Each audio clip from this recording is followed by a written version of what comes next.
സത്യത്തിൽ ഇന്നിവിടെ നടക്കുന്നത് കാണാൻ കുറച്ച് ആളുകൾ ഉണ്ടാവേണ്ടതായിരുന്നു. അതോടെ നാട്ടുകാർ മുഴുവൻ പറയും, ആ മോഹനേഷ് സാർ എന്ത് നല്ലൊരു മനുഷ്യനാ, ഭർത്താക്കന്മാരായാൽ ഇങ്ങനെ വേണം, ഭർത്താക്കന്മാരായാൽ ഇങ്ങനെ വേണം എന്ന്. ഉത്തമനെങ്കിലും വിളിച്ചാൽ മതിയായിരുന്നു.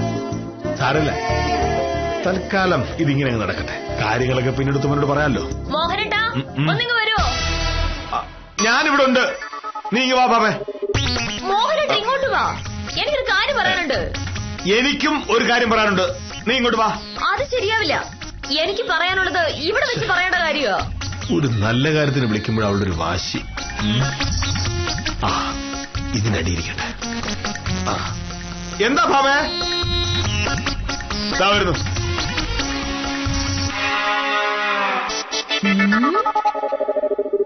മോഹനേട്ടാ, പോയി ഒരു നല്ല കാര്യത്തിന് വിളിക്കുമ്പോ വില്ലേജ് ഓഫീസർ ഒളിച്ചു വിളിക്കണം. മോഹനേട്ടാ,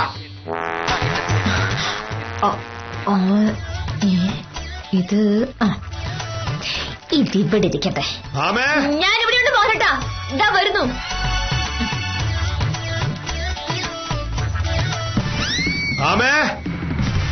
ഇവിടുത്തെ എവിടെ പോയി?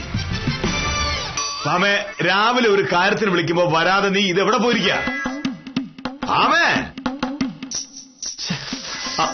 ഞാനെത്തി. എന്താ ഞാൻ നോക്കുന്നു? നീ ഇന്ന് കോടതി പോകുന്നില്ലേ? ഉണ്ടല്ലോ. അപ്പൊ പിന്നെ ഈ വേഷം? ഈ വേഷത്തിന് എന്താ കുഴപ്പം? കുഴപ്പമൊന്നുമില്ല, പക്ഷേ സാധാരണ നീ ഈ വേഷത്തിലല്ലോ ഓഫീസിൽ പോകുന്നത്. ഇന്ന് സാധാരണ ദിവസമല്ലല്ലോ. സാധാരണ ദിവസമല്ലാത്തപ്പോൾ സാധാരണ സാരി എടുക്കാൻ പറ്റില്ലല്ലോ. ഇങ്ങനെ നോക്കണ്ട. ഇന്നത്തെ ദിവസത്തിന്റെ പ്രത്യേകത മോഹനേട്ടന് അറിയില്ലായിരിക്കും, പക്ഷെ എനിക്ക് നന്നായിട്ടറിയാം. അതാണ് ഞാനും മോഹനേട്ടനും തമ്മിലുള്ള വ്യത്യാസം. ഒരു വ്യത്യാസമില്ല. ഇന്ന് ജൂൺ മാസം 6-ാം തീയതി. ഇന്ന് നമ്മുടെ വിവാഹ വാർഷികമാണ്. ഓഹോ, അപ്പൊ വില്ലേജ് ഓഫീസർക്ക് അത് ഓർമ്മയുണ്ട്. ഞാൻ വിചാരിച്ചു പതിവ് പോലെ അത് മറന്നുപോയി കാണുന്നു. കല്യാണം കഴിഞ്ഞിട്ട് ഇത്രയും കാലമായിട്ട് ആദ്യമായിട്ടല്ലേ അത് ഓർക്കുന്നത്. എന്താ ആ സൈസ് വർത്താനം വേണ്ട. കഴിഞ്ഞ വർഷം ഞാനത് മറന്നുപോയി എന്നുള്ളത് ശരിയാ, പക്ഷെ അതിന്റെ മുമ്പത്തെ വർഷം മറന്നുപോയത് നീയാ. അന്ന് രാവിലെ ഇന്നത്തെ ദിവസത്തിന്റെ പ്രത്യേകത എന്താണെന്ന് അറിയാമോ എന്ന് ചോദിച്ചപ്പോ നീ ആകാശത്തേക്ക് നോക്കി കൈമലർത്തി. അത് ഞാൻ മറന്നുപോയതല്ലോ. പിന്നെ മോഹനേട്ടന് ഓർമ്മയുണ്ടോന്ന് അറിയാൻ വേണ്ടി ഞാൻ ടെസ്റ്റ് ചെയ്ത് നോക്കിയതല്ലേ. ഓ, അങ്ങനെയാണെങ്കിൽ കഴിഞ്ഞ വർഷം ഞാനും മറന്നുപോയതല്ല. നിനക്ക് ഓർമ്മയുണ്ടോന്ന് അറിയാൻ വേണ്ടി ഞാനും ചുമ്മാ ഒന്ന് ടെസ്റ്റ് ചെയ്ത് നോക്കിയതാ. അതങ്ങ് പള്ളി പോയി പറഞ്ഞാൽ മതി. മോഹനേട്ടൻ കഴിഞ്ഞ തവണ മറന്നുപോയതാണെന്നുള്ള കാര്യം എനിക്ക് നല്ല ഉറപ്പാണ്. അല്ലെങ്കിൽ തന്നെ മോഹനേട്ടൻ ഇതൊക്കെ ഓർക്കാൻ ഇവിടെയാ നേരം. വില്ലേജ് ഓഫീസിൽ പോയി കരമടയ്ക്കണം, വരുമാന സർട്ടിഫിക്കറ്റ് കൊടുക്കണം, നാട്ടുകാരെ മര്യാദ പഠിപ്പിക്കണം. ഇതെല്ലാം കഴിയുമ്പോ ഇവിടെ വന്ന് എന്റെ മെക്കിട്ട് കയറണ്ടേ? വേണ്ട, നിന്റെ ഈ അഹങ്കാരം വക്കീൽ ഓഫീസിലോ കോടതിയിലോ മതി. ഇനിയിപ്പോ കഴിഞ്ഞ വർഷം ഞാനങ്ങ് മറന്നുപോയി തന്നെ ഇരിക്കട്ടെ. അതിപ്പോ ഒരു കാര്യം മറന്നുപോയെന്ന് പറയുന്നത് ഒരു ക്രിമിനൽ കുറ്റമല്ലല്ലോ. നിന്റെ ഒരു IPC ഉണ്ടല്ലോ, അതിൽ പറഞ്ഞിട്ടുണ്ടോ ഈ മറവി ഒരു കുറ്റമാണെന്ന്? അരി എത്ര എന്ന് ചോദിക്കുമ്പോൾ പയറഞ്ഞഴി എന്ന് പറയരുത്. മറവി ഒരു കുറ്റമല്ല. പക്ഷേ സ്വന്തം ജീവിതത്തിലെ പ്രധാനപ്പെട്ട കാര്യങ്ങൾ മറന്നു പോകുന്നതിനെ എങ്ങനെ ന്യായീകരിക്കാന്? നമ്മുടെ നാട്ടിൽ ഒരാൾ ഒരു പ്രാവശ്യം ജനിക്കുന്നു, ഒരു പ്രാവശ്യം മരിക്കുന്നു. 90% പേരും ഒരു പ്രാവശ്യം കല്യാണം കഴിക്കുന്നു. ആ 3 ദിവസങ്ങൾ ഓർക്കാൻ പറ്റില്ല എന്ന് പറഞ്ഞാൽ പിന്നെ വേറെ എന്താണാവോ ഓർത്തു വെക്കേണ്ടത്? അതിന് ഞാൻ മറന്നില്ലല്ലോ. ഇത്തവണത്തെ വിവാഹ വാർഷികം ഞാൻ കൃത്യമായിട്ട് ഓർത്തല്ലോ. എങ്ങനെ അറിയാം? മോഹനേട്ടൻ അത് മറന്നുപോയിട്ടുണ്ടാവും. പക്ഷെ എന്നെ ഈ വേഷത്തിൽ കണ്ടപ്പോൾ പെട്ടെന്ന് തോന്നി എന്തോ കാര്യമുണ്ടല്ലോ എന്ന്. ആലോചിച്ചപ്പോ ഇന്ന് ജൂൺ 6. ഉടനെ ഓർത്തു ഇന്ന് വിവാഹ വാർഷികമാണല്ലോ എന്ന്. അതല്ലേ സത്യം? അതല്ലല്ലോ സത്യം. പിന്നെ സത്യത്തിൽ ഇന്ന് വിവാഹ വാർഷികമാണെന്ന കാര്യം നീ മറന്നു കാണും. ഞാൻ ശിശുപാലിനോട് ഫോണിൽ സംസാരിക്കുന്ന വിവരം നീ ഒളിച്ചു നിന്ന് കേട്ട് ഉടനെ പോയി ഒരു സാരി എടുത്ത് കൊടുത്തെങ്കിൽ പോന്നു. അതല്ലേ സംഭവിച്ചത്? അതല്ല സംഭവിച്ചത്. ഇന്ന് നമ്മുടെ വെഡിങ് ആനിവേഴ്സറി ആണെന്ന് എനിക്ക് ഇന്നലെ ഓർമ്മയുണ്ടായിരുന്നു. അതിനെന്റെ തെളിവുണ്ട്. തെളിവിന്റെ കയ്യിലുണ്ട്. ഞാൻ വിവാഹ വാർഷികത്തിന്റെ കാര്യം ഇന്നലെയെ ഓർത്തു തെളിയിച്ചാൽ അത് തെളിയിക്കും. നീ ഓർത്ത് നീ അത് തെളിയിക്ക. ആദ്യം മോഹനടത്തിലേക്ക്. മോഹനടനല്ലേ ഭർത്താവ്. തെളിയിക്കാം. തെളിയിച്ചു കഴിഞ്ഞാ പിന്നെ നീ മിണ്ടരുത്, മനസ്സിലായല്ലോ? വാ വാ. നിനക്ക് തെളിവാണല്ലോ വേണ്ടത്. തെളിയിച്ചു കഴിഞ്ഞാ പിന്നെ നീ വഴക്കുണ്ടാക്കില്ല.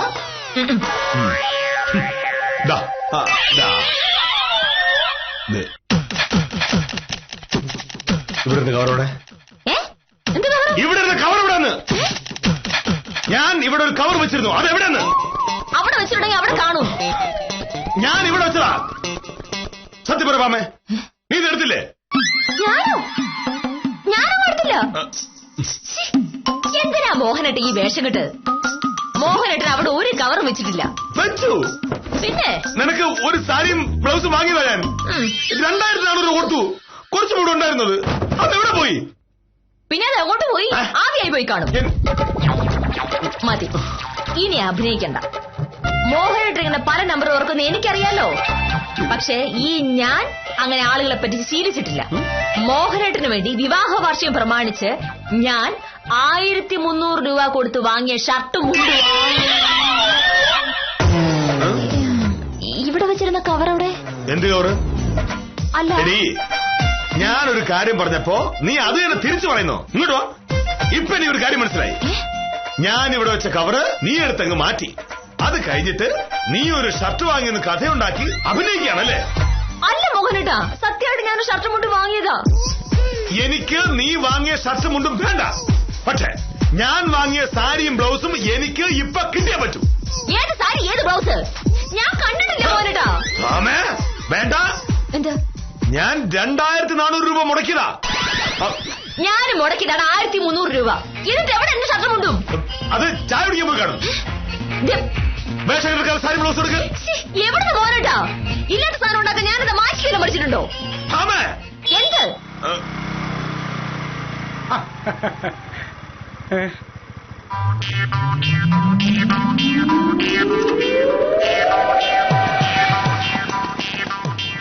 എന്താ സാറേ രാവിലെ രണ്ടുപേരും കൂടെ ഉമ്മറത്തൊരു ബഹളം? അയ്യോ, വക്കീലിന്ന് അടിപൊളി വേഷത്തിലാണല്ലോ. എന്തോ പറ്റി? എന്തു പറ്റൻ? എന്റെ ജീവിതത്തിൽ പറ്റിപ്പോയ ഏറ്റവും വലിയ പറ്റലിന്റെ ഓർമ്മ ദിവസമാണെന്ന്. അബദ്ധം പറ്റി നിനക്കല്ലോ, എനിക്കല്ലേ? എന്നെ പോലൊരു സർക്കാർ ഉദ്യോഗസ്ഥന് ഇങ്ങനെ ഒരു അബദ്ധം പറ്റിയത് എങ്ങനെയാണെന്നാണ് നാട്ടുകാർ മുഴുവൻ ചോദിക്കുന്നത്. അയ്യോ സാറേ മതി. ആ ചോദിച്ച നാട്ടുകാരാരാ? എനിക്ക് അവരൊന്ന് കാണണമല്ലോ. മതി വയ്ക്കല്, മതി മതി മതി മതി. എനിക്ക് കാര്യം പിടികിട്ടി. ഇന്ന് നിങ്ങളുടെ വിവാഹ വാർഷികമാണ് അല്ലേ? ഉത്തമനെ മനസ്സിലായി സാറേ, നമ്മുടെ നാട്ടിൽ ഒരു പ്രത്യേക ദിവസം അബദ്ധം പറ്റിയതിന്റെ ഓർമ്മ പുതുക്കൽ ദിവസമാണെന്ന് ഭാര്യയും ഭർത്താവും ഒരേ സ്വരത്തിൽ പറഞ്ഞാൽ അതിന്റെ അർത്ഥം അന്നേ ദിവസം അവരുടെ വിവാഹ വാർഷികമാണ് എന്നാണ്. വിവാഹ വാർഷികമാണെന്ന് ഉത്തമന് വരെ മനസ്സിലായി. പക്ഷേ വില്ലേജ് ഓഫീസർക്ക് അത് ഓർമ്മയുണ്ടായില്ല. ആ വാശി തീർക്കാൻ ഞാൻ വാങ്ങി വെച്ച ഷർട്ടും മുണ്ടും അടിച്ചു മാറ്റി. അടിച്ചു മാറ്റിയത് നിന്റെ അച്ഛൻ. വേണ്ടത് ആൾക്കാർ കേൾക്കാം സാറേ. ഇവൾക്ക് വേണ്ടി ഞാൻ വാങ്ങിയ സാരിയും ബ്ലൗസും അടിച്ചു മാറ്റിയത് ഇവളാണ്. ഞാനല്ല, മോഹനേട്ടൻ എടുത്തു മാറ്റിയത്. മതി മതി മതി മതി മതി. വക്കീൽ പറയുന്നത് ഒരു നീല ഷർട്ടിന്റെയും ഒരു നീലക്കര മുണ്ടിന്റെയും കാര്യമാണോ? അതെ. ആ, സാറ് പറയുന്നൊരു പച്ച സാരിയും പച്ച ബ്ലൗസിനെയും പറ്റിയാണ്. അതെ. അങ്ങനെയാണെങ്കിൽ നിങ്ങൾ രണ്ടുപേരും തർക്കിക്കേണ്ട കാര്യമില്ല. ഞാനിങ്ങോട്ട് വരുന്ന വഴി ഒരു പിച്ചക്കാരനെ കണ്ടു. അവന്റെ കയ്യില് ഈ പറഞ്ഞ സാധനങ്ങളെല്ലാം ഉണ്ട്.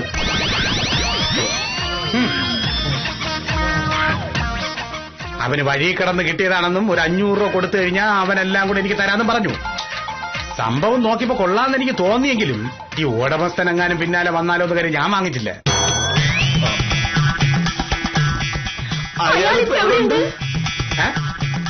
അയാളെ പാട്ടിന് പോയി.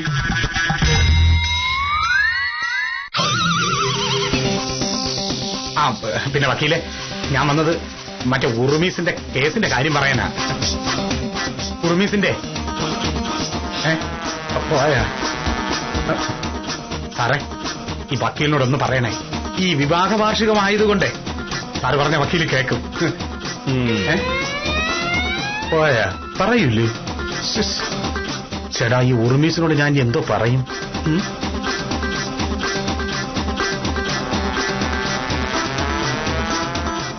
അമ്മേ, ഇപ്പൊ നിനക്ക് വിശ്വാസമായില്ലേ? ഞാൻ ശരിക്കും സാരി വാങ്ങിയിരുന്നു.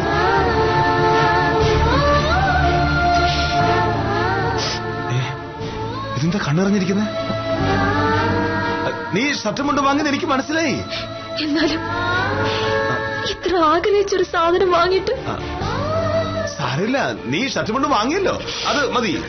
ഞാനത് വാങ്ങി ഇട്ടെന്ന് വിചാരിച്ചോളൂ. എനിക്കതല്ല മോഹനേട്ട സങ്കടം. മോഹനേട്ട എനിക്കൊരു സാരി വാങ്ങിയിട്ട് അതൊന്ന് കാണാൻ കൂടി എനിക്ക് പറ്റില്ലല്ലോ. പോട്ടെ, നമ്മുടെ ശ്രദ്ധക്കുറവുകൊണ്ട് പറ്റിയതല്ലേ. നിനക്ക് അതുപോലത്തെ വേറെ സാരി ഞാൻ വാങ്ങിത്തരാം, ഇന്ന് തന്നെ വാങ്ങിത്തരാം. അതുപോലത്തെ ഒരു ഷർട്ടും മുണ്ടും ഞാനും വാങ്ങിച്ചു തരാം. നമ്മൾ രണ്ടുപേരും അങ്ങോട്ടും ഇങ്ങോട്ടും തോൽപ്പിക്കാൻ നോക്കി, ഒടുവില് നമ്മൾ രണ്ടുപേരും തോറ്റുപോയി. അങ്ങനെ വിചാരിക്കണ്ട. ശരിക്കും നമ്മൾ രണ്ടുപേരും ജയിക്കുക ചെയ്തത്.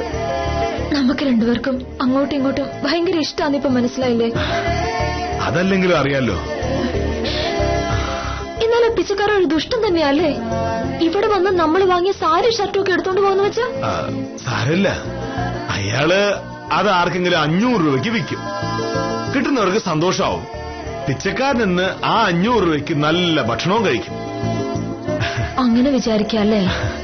അങ്ങനെ തന്നെ വിചാരിക്കണം. അപ്പൊ പിന്നെ സങ്കടപ്പെടണ്ട അല്ലേ? എന്തിന്? വിവാഹ വാർഷികങ്ങൾ തീർച്ചയായും ആഘോഷിക്കപ്പെടേണ്ടതോ കുറഞ്ഞ പക്ഷം ഓർമ്മിക്കപ്പെടുകയോ ചെയ്യേണ്ടതാണ്. മോഹനകൃഷ്ണനെയും സത്യഭാമയും പോലെ വിരുദ്ധ സ്വഭാവക്കാരായ രണ്ടുപേർ കാര്യമായ തട്ടുകേടുകൾ പറ്റാതെ ഭാര്യ ഭർത്താക്കന്മാരായി 1 വർഷം കൂടി കഴിച്ചുകൂട്ടി എന്നത് ചില്ലറ കാര്യമല്ലല്ലോ. ആ കാര്യം എന്തായാലും മംഗളമായി കഴിഞ്ഞ നിലയ്ക്ക് അടുത്ത കാര്യത്തിലേക്ക് കടക്കാം. ആ കഥയുമായി കാര്യനിസാരം നാളെ രാത്രി 9 മണിക്ക്.